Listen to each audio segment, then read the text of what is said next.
Amici, buongiorno e ben ritrovati nella nostra rubrica A2A2.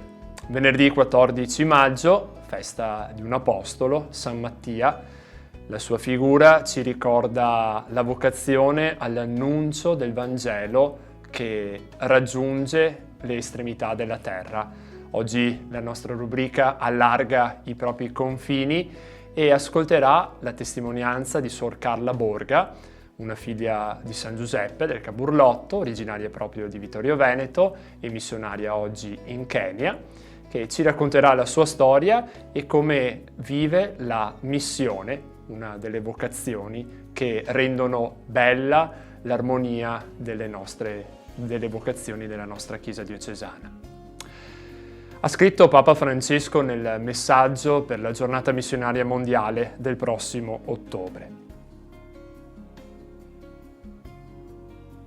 Siamo consapevoli che la vocazione alla missione non è una cosa del passato o un ricordo romantico di altri tempi. Oggi Gesù ha bisogno di cuori che siano capaci di vivere la vocazione come una vera storia d'amore, che li faccia andare alle periferie del mondo e diventare messaggeri e strumenti di compassione.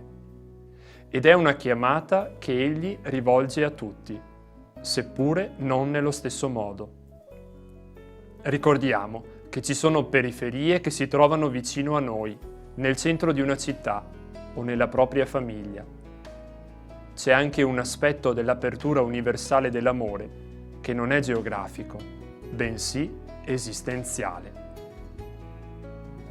Ascoltiamo la storia d'amore che ci racconterà Sor Carla e allarghiamo insieme con lei lo sguardo esistenziale delle vocazioni della nostra Chiesa diocesana.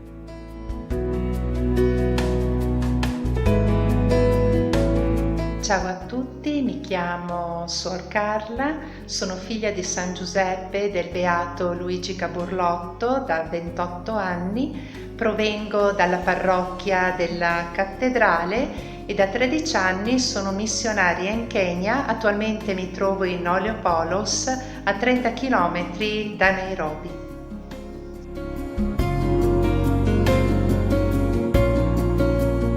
Sono varie note nella mia storia vocazionale, che è una storia semplice, una storia di quotidianità, dove queste note pian piano hanno scritto lo spartito della mia vita, iniziando dalla nota della mia famiglia, dove i valori del rispetto, dell'accoglienza, del dialogo, della solidarietà sono sempre stati molto forti, e questi mi hanno aiutato a crescere anche nell'apertura verso gli altri. La nota dell'amicizia nella relazione con il gruppo, soprattutto all'interno della parrocchia, con il quale ho vissuto tantissime esperienze che hanno messo tante note in questo spartito, come quella del servizio agli anziani nelle case di riposo o nel Grest in parrocchia, nell'essere animatrice insieme agli altri o nei campi scuola. Ecco, la parrocchia dove ho trovato proprio un luogo di incontro con gli altri, di riflessione, di discussione anche, no? Nel ricercare il proprio posto nella vita.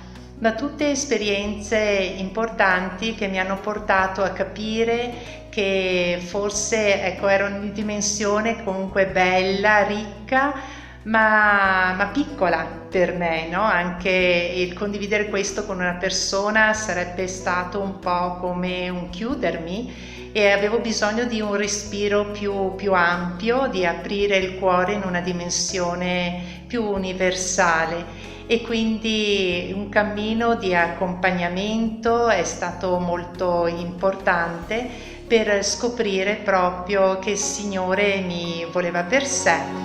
E quindi quando ho capito che il Signore mi stava chiamando, mi stava chiedendo qualcosa di più grande, Ho trovato lo stesso nella parrocchia il sostegno, no, a questa scelta di seguire il Signore tra le figlie di San Giuseppe in un ambito così educativo, dove l'aiuto ai bambini più piccoli, ai giovani, alle famiglie diventa espressione evangelica di servizio e di aiuto all'altro, e dove poter realizzare la mia vocazione.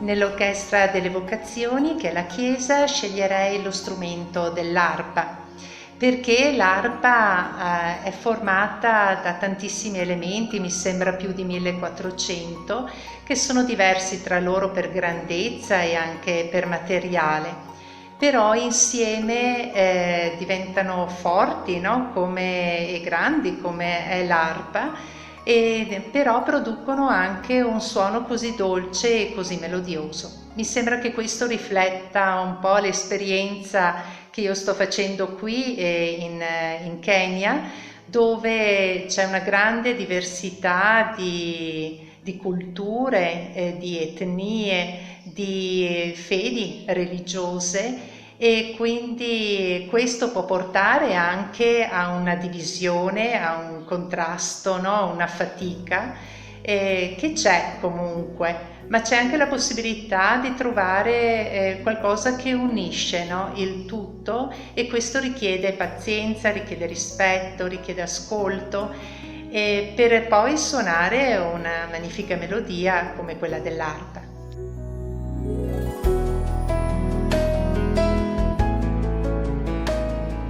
In questo momento la mia canzone preferita è un canto in lingua locale che si intitola Accettale Congoi. È un canto che viene fatto nel momento del rendimento di grazie nella Santa Messa, oppure alla fine di un incontro. E questo per dire grazie al Creatore per il dono della vita, ma anche grazie alla persona che mi sta accanto, che ho incontrato, che mi ha ascoltato, e che ha raccolto le mie lacrime, che ha raccolto la mia gioia. La persona che per me è ricchezza, perché posso camminare insieme e con lei posso crescere.